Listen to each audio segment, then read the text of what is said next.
Hello, welcome back to our channel. In this video I'll show you how to recover deleted photos on your iPhone 17 Air.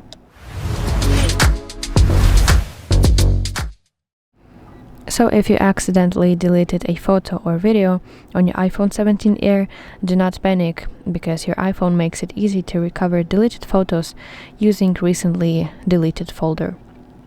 Okay, so let's go to Photos on my iPhone 17 Air.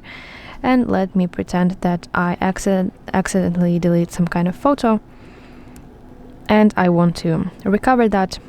To do that, I need to go to Collections at the bottom side of my screen and find Utilities section. Here it is, and go to Recently Deleted. Now your iPhone will ask you to provide your Face ID or your passcode. So let me enter mine, and here you will see your recently deleted photos. Go to specific photo that you want to recover and tap Recover button at the bottom right corner of your screen and confirm by tapping Recover Photo.